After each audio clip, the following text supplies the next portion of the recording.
Okay, my name first is Justus Maobe, and the officers behind me are representatives across the Kisii County, representing every cadre working under the Ministry of Health. I'm going to read the joint statement that we have come up with regarding our contractual service. So this is the universal health coverage staff of Kisii County, and this is the statement. Since the last lapse of the contract of the first cohort of UHC contractual staff in 18th May 2023, there have been several attempts made following communication on its renewal. Both the national and the county government had an agreement to extend the contract, but for us in Kisii County, we have neither received our contract renewal letters nor an official communication regarding this matter about 4 months now.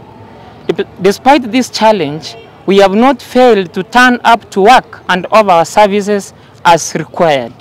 However, as we are all aware of the current state of inflation in the country, we have been pushed to the wall and are now unable to meet our basic needs.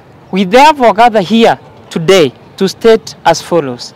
And actually, let it be a statement that we don't request, but we command. We command because we are hungry.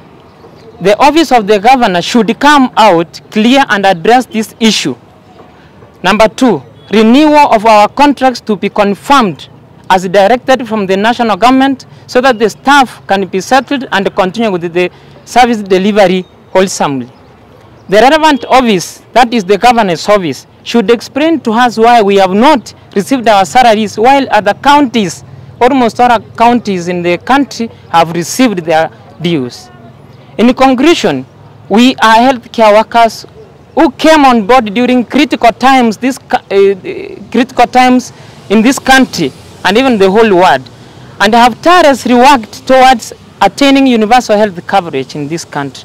We therefore deserve to be treated as professionals and to be heard wherever we raise our concerns as to relevant offices.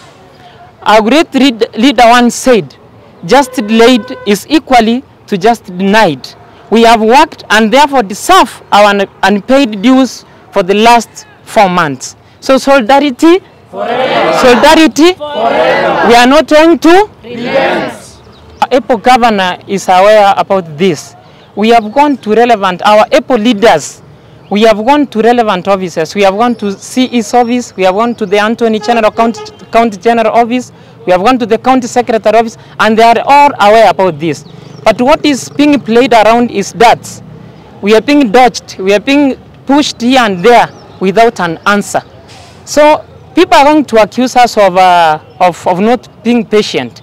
We are more than patient. It's now, since we received our last salary for the month of April, and this is now going to September, we have no salary. So we have gone to all relevant offices. We are above 220. We are 220 members. This is only representatives. Yes. So essentially, we are not going. Okay, we are offering services, but let me give my EPO chairman also to